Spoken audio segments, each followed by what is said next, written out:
In 1943, in a Bavarian manor house repurposed as a clinic, a blonde woman gave birth under the watchful eyes of the SS. She would never see her son, never learn the father's identity, and never meet him again. These were not isolated incidents. They were part of the official Third Reich program, Lebensborn, founded by Heinrich Himmler. This wasn't merely a center for aiding single mothers. It was a human engineering experiment designed to forge a new racial elite. Under medical pretense, systematic assaults, kidnapping of infants, biological experiments, and personality reprogramming occurred. Thousands of women were utilized as vessels. Hundreds of thousands of children were separated from their families, renamed, Germanized, and transformed into cogs of an unprecedented ideological machine. To what extent did the Lebensborn project truly go? That day marked a point. We will examine the diabolical events that transpired within the sinister Lebensborn program, the factory of pure blood, and how the Third Reich attempted to re-engineer humanity. In the early years of the Nazi regime, while Germany rebuilt its military and economic resources, an unparalleled biological project quietly took root. That was the Lebensborn program, whose name means Fountain of Life. Officially, it was established on December the 12th, 1935, under the personal command of Heinrich Himmler, the Reichsführer SS. This initiative represented the institutional embodiment of a racial obsession that placed biology above the law and blood above all human consideration. Lebensborn emerged in response to a specific demographic problem, the declining birth rate in Germany after the First World War. The Reichsführer, with his previous experience as a poultry breeder, transferred the principles of genetic selection to the human sphere: selective breeding, the elimination of unwanted characteristics, and the multiplication of traits considered superior. At first, everything seemed ordinary. While the program was publicly presented as a social aid organization for single mothers, Lebensborn's true purpose was to create a system of controlled reproduction. This system aimed to preserve what Nazi ideologues defined as pure Aryan blood. The program's theoretical basis relied on 19th-century European racial theories that classified humanity into hierarchical categories. On this imaginary scale, the so-called Nordic race, characterized by fair skin, blue eyes, and light hair, occupied the highest position. The Nazi regime elevated this taxonomy to a guiding principle of state policy. In German schools, these ideas were taught as undeniable scientific facts. An ordinary citizen had to prove his Aryan purity using genealogical certificates called Ahnepass, literally, ancestor's passport. These documented one's lineage back to the year 1800. For entry into the SS, the elite corps on which Lebensborn depended, racial requirements were even stricter. They included medical examinations and detailed phenotypic assessments. She didn't know the full story. The transformation of motherhood into a patriotic duty became another fundamental pillar of the program. The regime established the Honor Cross of the German Mother in 1938. This was awarded to women based on the number of their children: bronze for 4 or 5, silver for 6 or 7, and gold for 8 or more. These mothers received material privileges and recognition as the Reich's biological heroines. Propaganda constantly disseminated images of fair-haired mothers surrounded by healthy children. Simultaneously, it suppressed the image of the professional or independent woman. The institutional structure of the program mirrored the obsession with control and hierarchy characteristic of the Nazi regime. Every aspect of the reproductive process was under state surveillance, from the selection of candidates and fertilization to birth and early upbringing. Human life, from its conception, became the property of the Reich. The female body became a territory to be managed by the National Socialist State. The Lebensborn concept did not emerge in a vacuum. From 1933, with the adoption of the law for the prevention of hereditarily diseased offspring, the Nazi regime implemented forced sterilization. This affected more than 400,000 individuals deemed genetically inferior. It targeted people with physical or mental disabilities, the chronically ill, alcoholics, and people classified as asocial. This negative side of Nazi eugenics, preventing the reproduction of the undesirable, found its positive complement in Lebensborn, It promoted the reproduction of the desirable. Rudolf Brandt, Himmler's private secretary and one of the program's administrative architects, recorded a fundamentally instrumental attitude toward the participants in internal memorandums. In a document dated March 1936, he wrote, "Motherhood of valuable blood is not the private matter of the mothers, but a duty toward the state and a guarantee of the nation's eternity." This text, later found by researchers, illustrates how the rhetoric of maternal honor concealed a deeply dehumanized attitude toward women. Lebensborn functioned as a specialized unit within the complex Nazi racial apparatus, while the Ahnenerbe, the Society for Research and Education on Ancestral German Heritage, provided the pseudoscientific justification, and the Russia, the SS Main Office for Race and Settlement, executed the policy of racial classification. Lebensborn focused specifically on the production of human resources. This racial mechanism operated with the bureaucratic precision inherent to the Third Reich. Every form, every medical assessment, every decision about motherhood was documented with meticulous administrative coldness. The program had diversified funds, indicating its strategic importance. Although formally presented as an associative organization, Eingetragener Verein, a registered association, it received direct funds from the SS. All SS officers paid mandatory monthly contributions according to their rank. It received corporate donations from companies seeking political favor and hidden state subsidies. This financial structure guaranteed operational autonomy and confidentiality regarding its real activities. The implementation of Lebensborn marked a milestone in the history of modern biopolitics. For the first time, a developed state systematically attempted to control not only who could reproduce, but how, when, and for what specific purpose. This fusion of demographic policy, racial ideology, and reproductive control created troubling precedents. These went beyond the military defeat of Nazism. Within the secret Lebensborn clinics, the wombs of the Reich, the Lebensborn houses were strategically located across the territory of Germany and later occupied Europe. They represented the architectural embodiment of Nazi racial ideology. From the outside, they might appear as private clinics or converted mansions, typically located in idyllic rural areas away from prying eyes. The first of these institutions opened in 1936 in Steinhöring, Bavaria. By 1944, at least 30 houses were operating in Germany and occupied territories. They functioned mostly in former mansions, castles, or adapted sanatoriums. Admission to a Lebensborn house was restricted to women who passed a strict selection process. The first filter was genealogical. A candidate had to prove her pure Aryan ancestry at least until the year 1800. She had to present a complete Ahnepass. Officials from the SS Race and Settlement Office, the Russia, studied these family trees. They rejected any candidates with Jewish, Slavic, or non-European ancestors. After meeting this requirement, thorough medical and physical examinations followed. The woman had to be free of hereditary diseases or racial defects. Facial symmetry, skull shape, and overall body structure were assessed. The preference was for fair-haired and blue-eyed women. Finally, the candidate's political and moral profile was analyzed. Her affiliation with National Socialist organizations and her reputation were evaluated.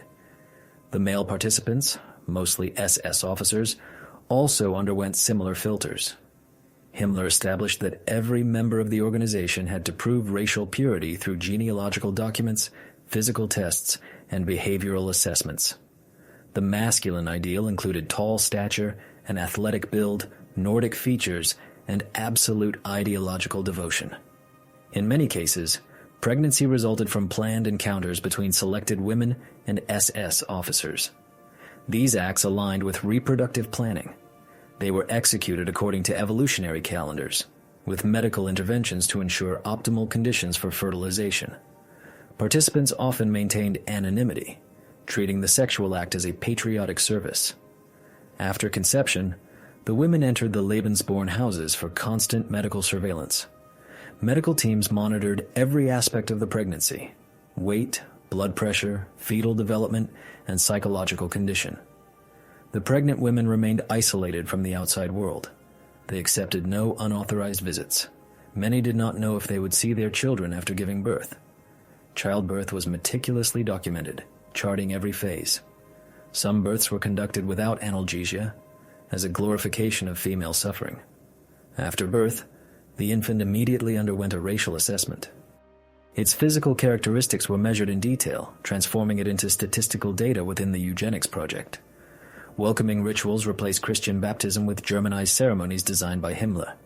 These included water from springs considered sacred, Nordic chants, and oaths to the Führer. Names of ancient Germanic origin, such as Siegfried or Brunhilde, were given instead of Christian names. After delivery, many mothers never saw their children again. The infants passed into the hands of the state. Babies were sent to special nurseries, institutions designated by the SS or National Socialist Educational Facilities. Those who passed these filters began their ideological education from infancy: obedience, racial superiority, and Germanic pride. Between 1936 and 1945, approximately 20,000 to 30,000 children were born under the Lebensborn program. Most were in Germany and Norway, although also in Austria, Poland, France, and other occupied territories. Daily life in a Lebensborn house followed an almost monastic regime. It was designed to create an atmosphere that combined elements of a hospital, an ideological school, and a closed community. The day began early with physical exercises specific to pregnant women, designed by SS doctors. These exercises, documented in internal manuals found after the war, aimed to strengthen the maternal body. Simultaneously, they instilled military discipline. The diet was meticulously planned, adhering to peculiar racial principles. Preference was given to foods considered truly German: whole grain rye bread, milk, honey, pork, root vegetables. Foreign or degenerate products, such as coffee, exotic spices, or processed foods, were avoided. Military rationing, which heavily affected the ordinary German population, did not apply in these institutions. They received priority supplies directly from the SS. The interior architecture of the Lebensborn houses reflected a fusion of medical functionality and ideological symbolism. Irmgard Heinemann, a nurse who worked in the house in Bad Polsen, now Poland, and testified years later, described how the rooms combined modern hospital equipment with runic symbols, portraits of the Führer, and furniture inspired by Nordic aesthetics.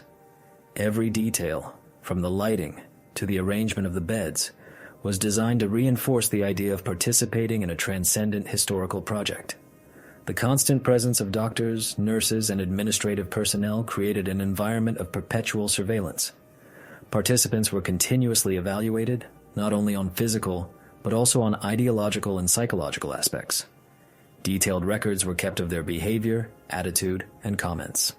Those who showed doubt, criticism, or insufficient enthusiasm could be excluded from the program. In more serious cases, they faced disciplinary consequences.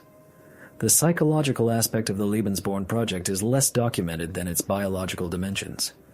However, later testimonies reveal systematic methods of emotional manipulation. Women were simultaneously elevated as mothers of the nation while being denied basic autonomy. This contradiction, being indispensable yet expendable, honored yet controlled, generated a psychological dependence on the institution.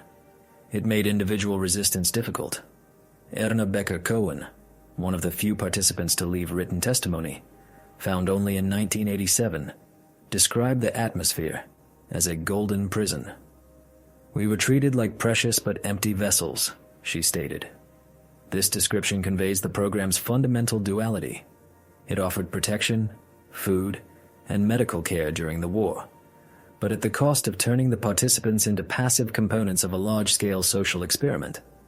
Ideological education was a central part of the daily routine. During pregnancy, women received classes in racial theory, Germanic studies, Nordic mythology, and history. This history was reinterpreted according to the National Socialist vision. These training seminars, conducted by female SS members or appointed instructors, were intended to ensure that the mothers, even if they did not raise their children, would transmit the correct worldview to them during pregnancy. A distinctive feature of the Lebensborn program was the genetic screenings, pioneering for their time. Although rudimentary by modern standards, they represented advanced technology in the 1930s and 1940s. Blood groups, hereditary characteristics, and genetic predispositions were analyzed using methods specifically developed by researchers linked to the program. This data was stored in biological archives. It would be used for future selective crossbreeding, indicating the long-term vision of this eugenics project. Bureaucratic precision reached extraordinary levels concerning newborns. Every child received an NST, a vital dossier. This included not only their physical characteristics, but also their racial potential. This was assessed on pseudo-scientific scales developed by the Russia. This documentation determined their immediate fate. Those considered valuable or very valuable entered the elite adoption program. Those deemed acceptable remained in institutional nurseries. Those who raised doubts were gradually marginalized. Under the guise of social assistance that the Nazi propaganda apparatus created around Lebensborn, a system of structural violence operated. In this system, the female body functioned as a resource serving the racial machinery. Women who voluntarily entered the program often did so influenced by deception, social pressure, and economic necessity. Others, especially in occupied territories, were forced to participate without valid agreement. They became victims of systematic assaults by German officers. The program also carried out the mass kidnapping of children with physical characteristics deemed racially valuable. One of the most troubling aspects of Lebensborn was its ability to normalize assault as a political instrument. In Germany, sexual relations within the program were presented as voluntary. This classification, however, ignores the coercive context. Women found themselves isolated from their environment. They were subjected to the absolute authority of the SS and constant ideological pressure. In occupied territories, such as Norway and France, the line between voluntary and forced relations became even blurrier. Thousands of women were pressured by German soldiers to engage in sexual relations in exchange for protection, food, or privileges under the conditions of wartime occupation. In Poland, where resistance to the German occupation was intense, the program led to the brutal appropriation of the female body. Young women were captured, racially assessed, and detained for forced conception. These assaults were not acts of individual cruelty. They were state policy aimed at creating Aryan offspring in territories that the Reich planned to biologically colonize.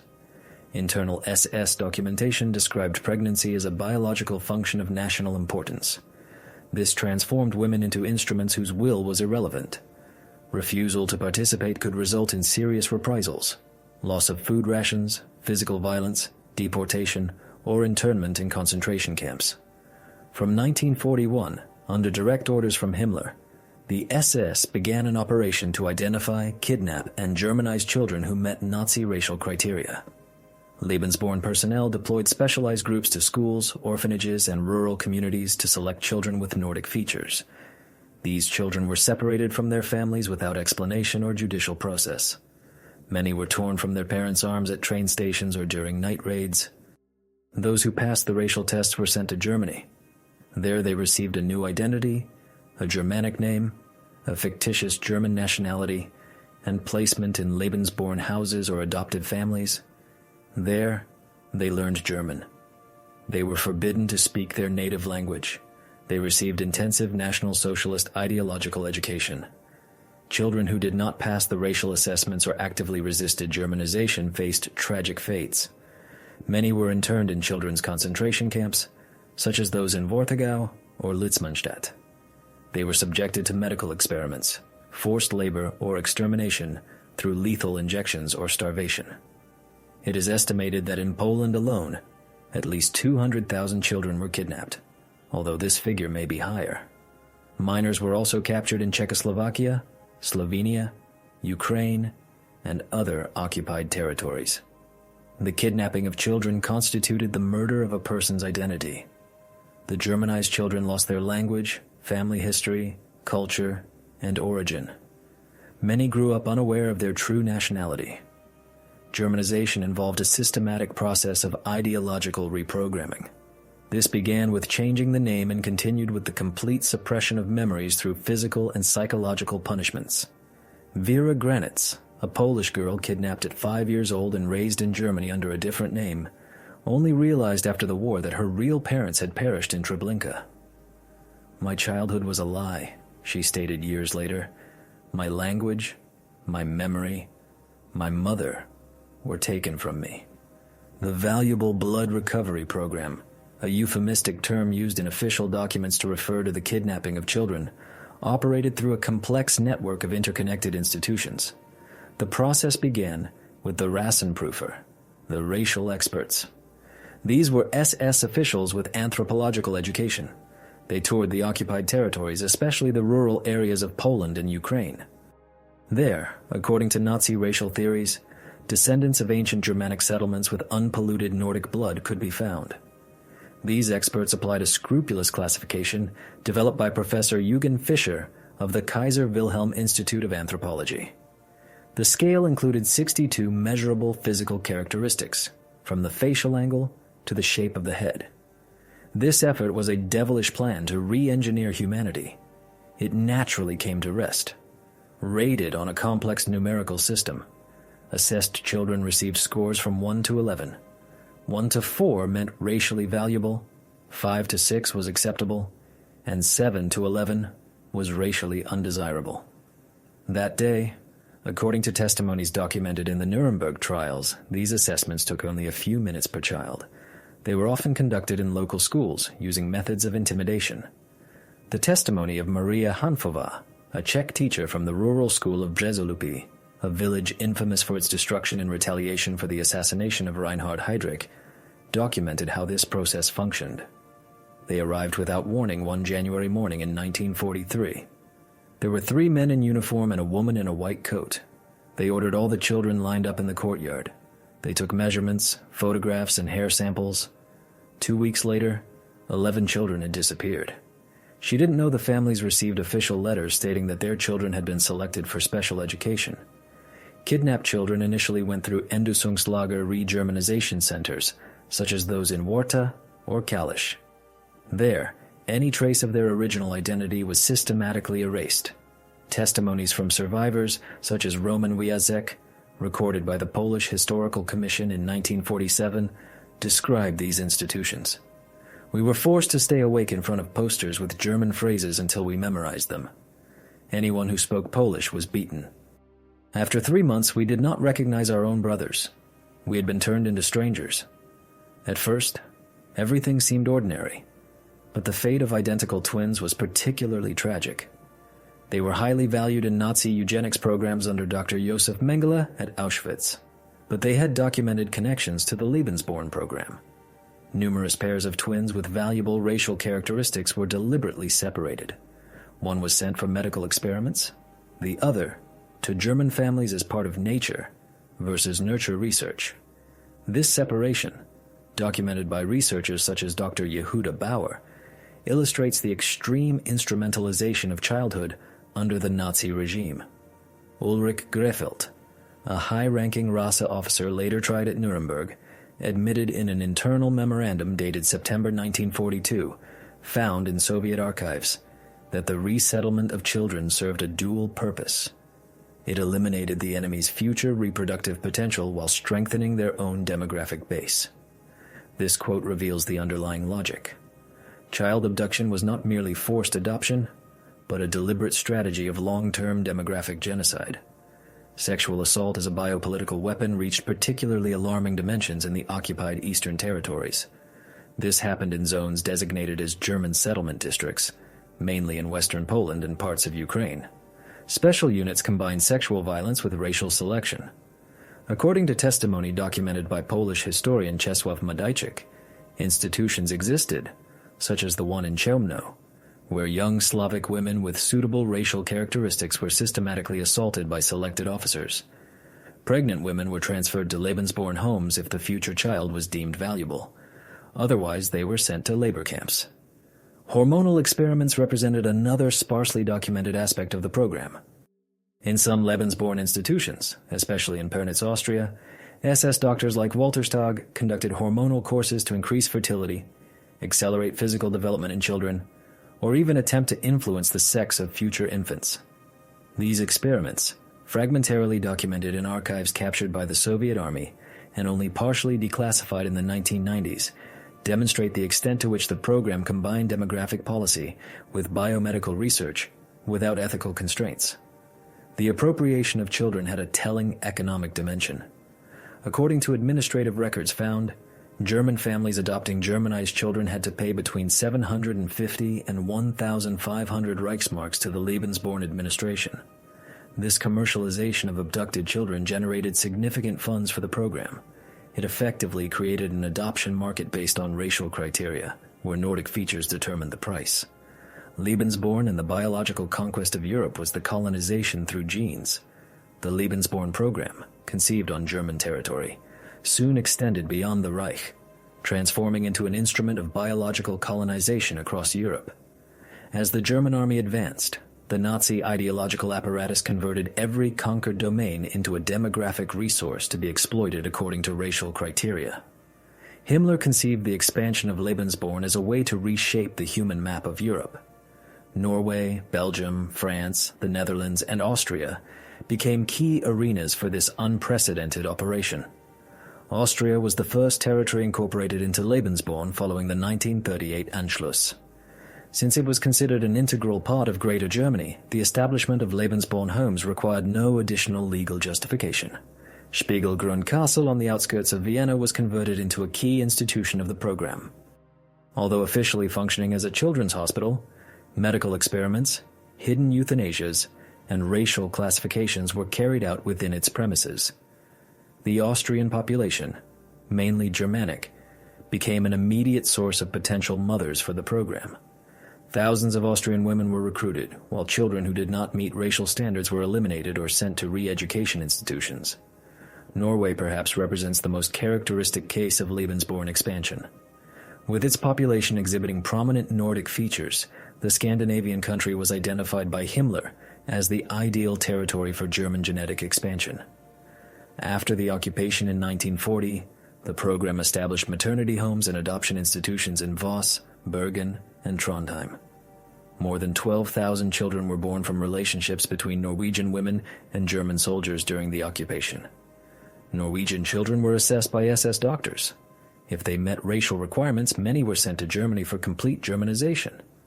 In France, Lebensborn took seemingly more subtle forms. Paris and other major cities became the scene of organized seduction operations. German officers, organized German officials, received instructions to establish relationships with local women possessing desirable racial characteristics. Secret clinics were established in regions with a historically significant Germanic presence, such as Alsace and Lorraine. From there, children were transported to Germany for racial assessment and subsequent placement in selected families. This process involved document forgery, Germanization of surnames, and the creation of entirely fabricated biographies.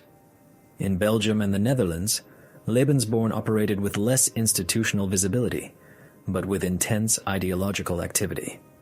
In the Netherlands, where collaboration was more widespread, about 5,000 relationships between Dutch women and German soldiers were registered. On Belgian territory, where the occupation was more violent, child abductions were more frequent.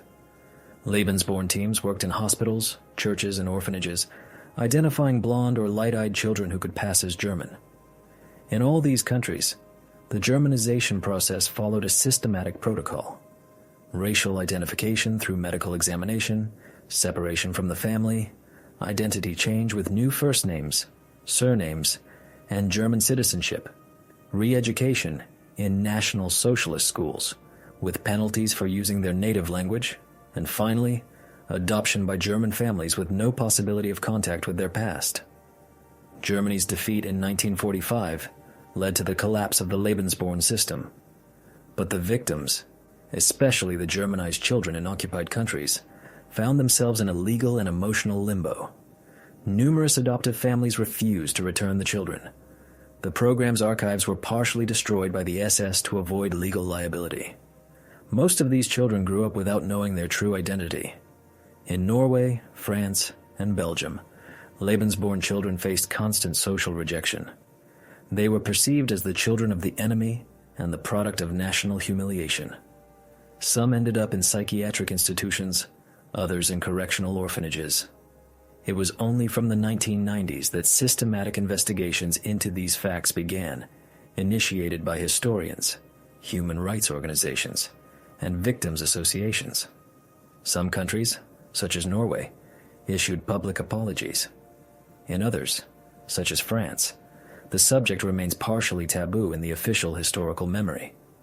The implementation of Lebensborn in Norway has particular characteristics, illustrating the program's strategic adaptation to local conditions.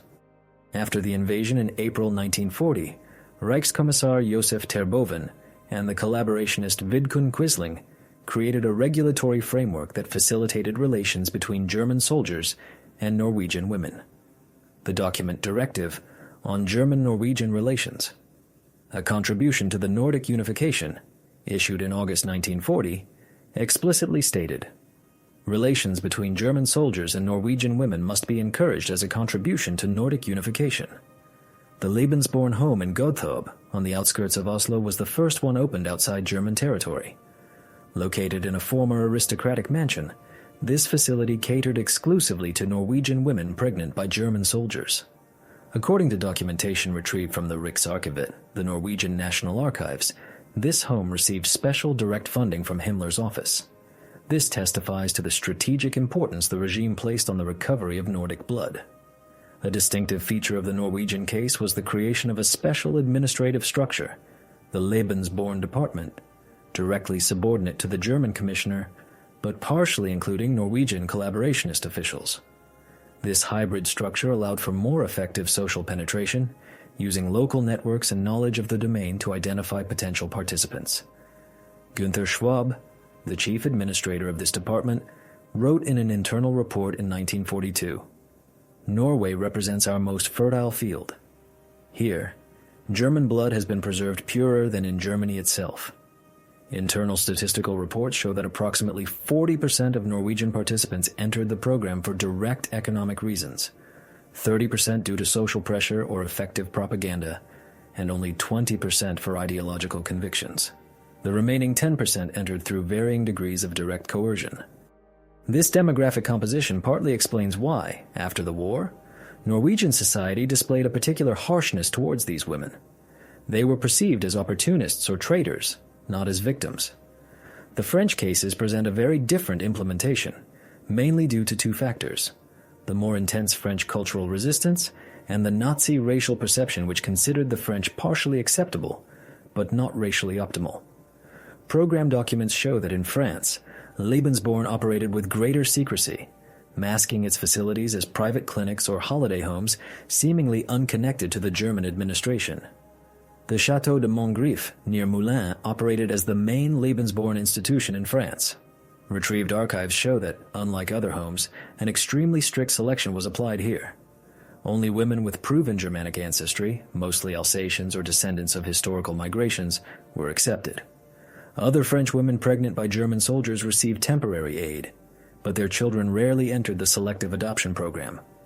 The implementation of Lebensborn in the Netherlands has peculiarities linked to the active local collaborationist movement. The National Socialist movement in the Netherlands was directly involved in recruiting women for the program, presenting it as a biological bridge between the Germanic peoples. Propaganda brochures distributed in 1942 and kept in the National Archives of the Netherlands demonstrate this rhetoric. The Dutch mother giving a child to a German soldier builds the future of Europe. A lesser-known but strategically important aspect was the use of Lebensborn as a diplomatic tool in formerly allied but non-occupied countries. In Sweden, a neutral country during the war, secret agents of the program operated, identifying Swedish women willing to participate. These women voluntarily traveled to Lebensborn homes in Norway or Germany. Swedish diplomatic documentation declassified in 2001 shows that the Swedish government was aware of this activity, but tolerated it to maintain its neutrality in trade relations with Germany. In Denmark, the program's implementation followed a soft model due to the peculiar political situation in the country, occupied but with administrative autonomy until 1943. The main home in Copenhagen, called the German-Danish Mother and Child Welfare Center, operated under the guise of a joint initiative. Recent research by Danish historian Perik Høeg Sørensen documents that approximately 6,000 children were born from relationships between Danish women and Germans. Many were under the indirect observation of the program. The expansion of Lebensborn into Eastern Europe followed more aggressive models, directly linked to ethnic cleansing policies in territories like Slovenia, partially incorporated into the Reich as the province of Ljubljana. Lebensborn operated as a direct complement to mass deportations. Administrative documents retrieved from the German Federal Archives show a correlation. Areas where the Slavic population was deported or exterminated were immediately settled by racial colonists, including Lebensborn facilities for the biological Germanization of the domain. Local resistance to the program took various forms depending on the national context. In Norway, the Lutheran Church played a central role, publicly opposing the program through pastoral letters condemning it as an assault on the Christian family. In France, underground adoption networks linked to the resistance attempted to intercept children destined for German Lebensborn homes. In Poland, the destruction of civil records by the resistance hindered the racial identification of children. Underground instructions were circulated for families to artificially darken light-haired children with natural dyes to prevent their abduction. Each national manifestation of the Lebensborn program adapted its methods to local conditions, but maintained the ideological core unchanged. Biological colonization was viewed as a natural extension of military occupation. In early 1945, as the Third Reich was collapsing militarily and morally, the Lebensborn program entered its final phase. The SS High Command ordered the destruction of all documentation related to the program: birth certificates, medical records, genealogical archives, and adoption lists. The priority was evident: erase the traces of the regime's most infamous human experiment. The individuals responsible understood that the world would soon discover that behind a facade of social assistance lay a systematic policy of assault, abduction, medical experiments, and child manipulation on a continental scale. In April 1945, as Allied forces liberated German and Austrian cities, the physical traces of Lebensborn appeared. What they found were not concentration camps, but elegant mansions, sophisticated gynecological clinics, partially burned archives, and abandoned maternity wards. Children remained in many facilities, held without documents, without an identifiable family, and without knowledge of their own identity. In places like Steinhöring or Wienerwald, soldiers found impeccable nurseries, perfectly aligned cribs, portraits of Hitler on the walls, and National Socialist education manuals. The greatest impression was made by the presence of children without identification, marked with numbers or artificially Germanized surnames. The SS had learned lessons from the regime's other failures. Where documentation of horror existed, there was the possibility of prosecution. Therefore, in the final months of the war, a massive process of archive destruction and elimination of Lebensborn evidence was carried out. Radical methods were applied. Some homes were dynamited, others set on fire. Many clinics were completely dismantled. This deliberate action, planned from Berlin, resulted in approximately 70% of the program's official archives disappearing forever. The situation was aggravated by the division of territories among the Allied powers, who did not exchange all the information obtained. The Soviet Union confiscated Lebensborn archives in Austria and Czechoslovakia, which were never fully declassified. France partially concealed its involvement in the program. The Nuremberg trials, held in 1945 and 1946, represented the most ambitious attempt to judge the war crimes and crimes against humanity committed by a modern state. However, the Lebensborn program received only minor and superficial consideration in these trials. In the so-called Russia case, the case of the SS Race and Settlement Main Office, several officers involved in racial policy, including Lebensborn members, were brought to justice. Nevertheless, the main focus was on the forced resettlement of populations, not reproductive abuses or systematic child abduction. Gregor Ebner, Lebensborn's chief doctor, admitted his direct involvement in managing numerous maternity homes. However, he maintained that his work was exclusively medical and humanitarian, and he denied knowledge of sexual assault or child abduction. Surprisingly, the court acquitted him of criminal liability. Other defendants used similar arguments, claiming that Lebensborn was a charitable initiative. The lack of previously destroyed official documents significantly hampered the prosecution's work. Without compelling documentary evidence, the judges dismissed numerous accusations concerning the program. Ultimately, none of Lebensborn's leaders were convicted of crimes against humanity specifically related to this program. The impunity of the leaders was not only a result of insufficient evidence but also reflected the political context of the beginning of the Cold War. The Allied powers, especially the United States and the Soviet Union, prioritized access to German scientists, espionage information, and institutional reconstruction, postponing many trials deemed secondary. The acquittal of those principally responsible for Lebensborn was a betrayal of the victims, the assaulted mothers, the stolen children, and the women forced to give birth for a regime that later discarded them as expendable biological material. The discovery of the Lebensborn homes by Allied forces was mostly accidental. American Captain Thomas Royal, whose unit discovered the home in Steinhöring on May 2, 1945, left written testimony of the initial confusion. We expected to find a military facility, perhaps officers' barracks. Instead, we found dozens of women in nurse uniforms, caring for small children. No one was talking. Everyone seemed terrified. Half-burned documents partially revealed the truth to us. The situation in the eastern Lebensborn facilities, liberated by the Soviet Union, followed a more brutal pattern. The advance of the Soviet forces had its own distinct characteristics. According to documents from the Russian Military Archive, declassified in 2015, Red Army troops had specific orders. They were to search for and secure the centers of the Lebensborn program, which they considered German intelligence facilities. Commander Ivan Polyakov, responsible for locating the home in Köln-Halle in Saxony, reported that German personnel had evacuated. However, they had left 38 children with partially intact dossiers. These records revealed Polish, Czech, and Ukrainian origins. The process of destroying the documentation followed organized patterns, showing centralized planning.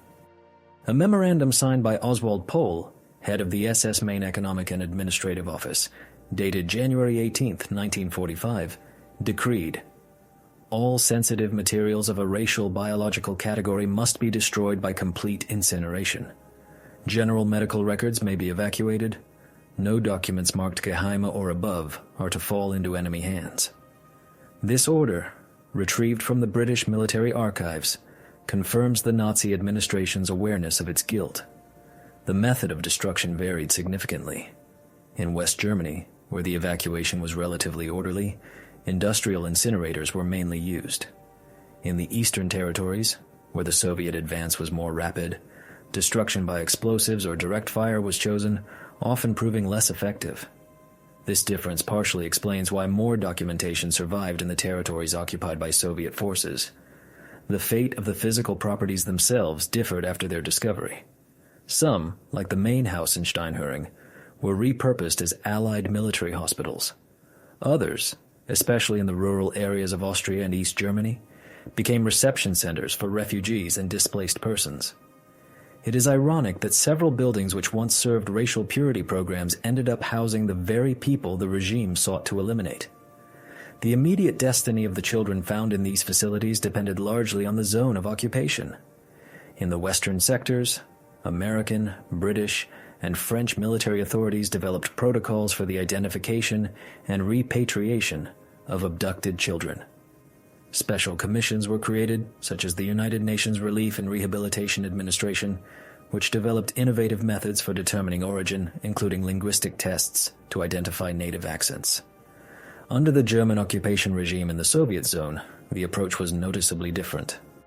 Documents from the Russian Ministry of Defense indicate that many children found in Lebensborn homes were transferred to Soviet orphanages without significant attempts at repatriation, essentially being treated as military trophies.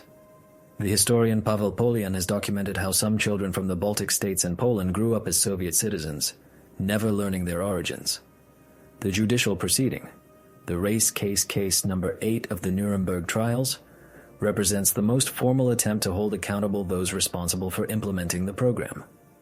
This process, which took place from October 1947 to March 1948, included 14 accused individuals linked to Nazi racial policy, among them Ulrich Greifeld, Richard Hildebrandt, and Otto Hoffmann, central administrators of the Lebensborn system. However, as Telford Taylor, the chief U.S. prosecutor, noted in his memoirs, the Lebensborn matter dissolved within the framework of the race case. It lost the specificity and impact of its evidence. The defendant's defense strategy, according to trial transcripts, showed deliberate schemes.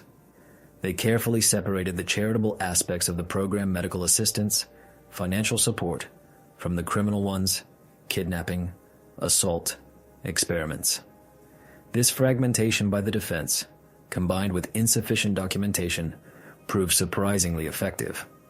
Out of the 14 defendants, only 10 received sentences with relatively lenient terms, ranging from 10 to 25 years, which were later reduced by amnesties during the height of the Cold War. French prosecutor Marcel Floriat, present at these trials, expressed the perverse irony of the Lebensborn case in private correspondence declassified in 1985. Its outward appearance of social welfare proved effective even in court. When we showed photographs of the Lebensborn homes with clean rooms and well-cared-for infants, it was difficult to convey the underlying horror of stolen children or ruined identities. Abstract suffering proved legally elusive. The acquittal of Gregor Ebner, arguably the program's most prominent physician, illustrates this complexity of proof. Although Ebner personally signed directives on the racial classification of children, he convinced the court that his activities were exclusively medical.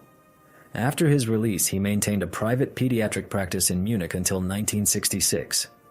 This is a telling example of the professional continuity enjoyed by many surviving perpetrators.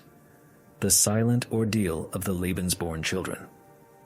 When the war ended and Europe began its recovery, while the concentration camps were being liberated and Nazi leaders put on trial, a group of people remained completely overlooked: the Lebensborn children.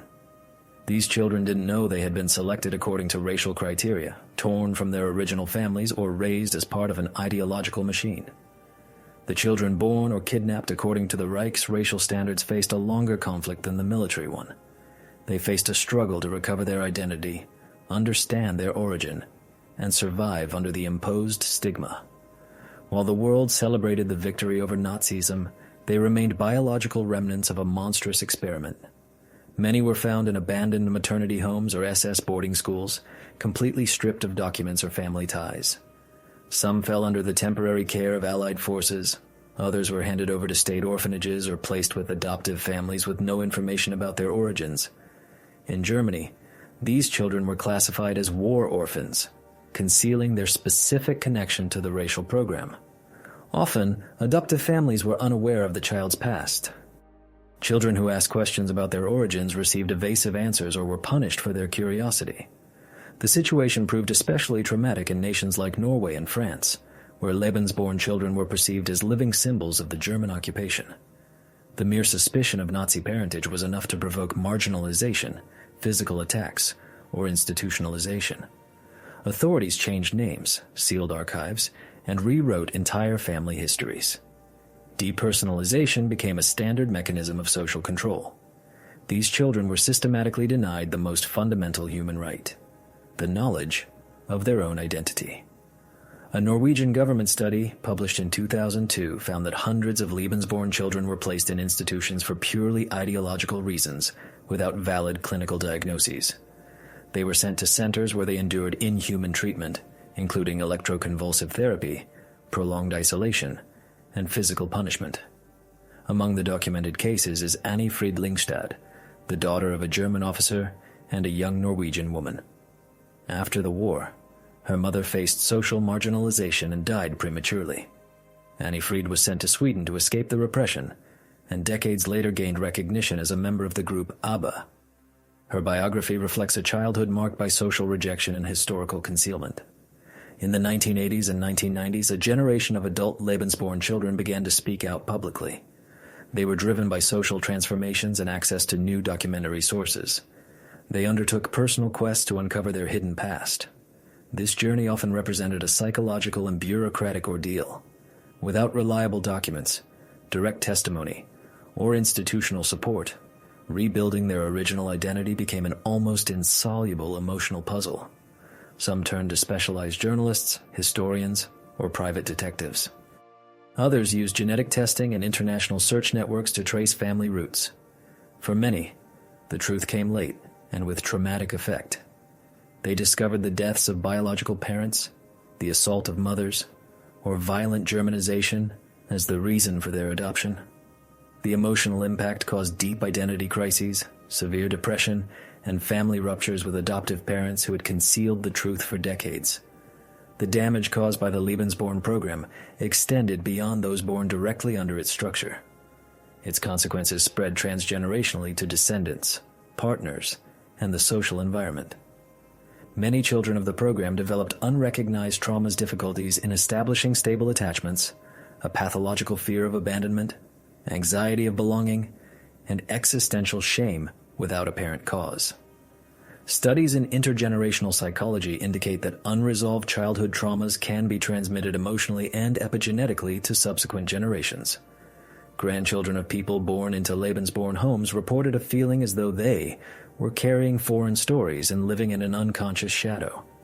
Starting in 2000, the surviving participants of the Lebensborn program began creating transnational organizations.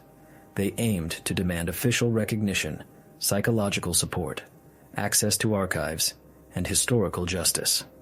In Norway, this mobilization yielded partial results.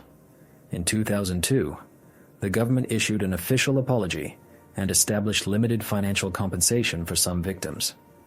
In Germany, the process was slower. An official program to facilitate access to Lebensborn documentation was only created in 2006, although many archives remain inaccessible. The struggle continues in the courts and public forums for comprehensive recognition. Survivors demand more than mere financial compensation. They demand memorial recognition. They seek to have the history of Lebensborn included in school curricula, Holocaust museums, and the media. Their goal is for their experiences, silenced for decades, to occupy a proper place in the historical narrative of the Third Reich's crimes. The Norwegian cases particularly illustrate the systematic stigmatization of these children. Volker Eitan, born in 1942 at the Lebensborn home in Geithute and the son of a German officer, documented in his 1998 autobiography, The Enemy's Child, how the Norwegian education system actively participated in this discrimination. Teachers permitted, even encouraged, us to be isolated during breaks. We were called little Nazis or German bastards. In history classes, when the occupation was discussed, we felt all eyes on us, as if we were personally guilty. Research by the Norwegian historian Lars Bergersrud has shown that approximately 30% of Norwegian Lebensborn children were placed in psychiatric institutions between 1945 and 1960 without medical justification. The Gaustad Psychiatric Hospital near Oslo had a special unit, euphemistically called the Department for Children with War-Related Disorders.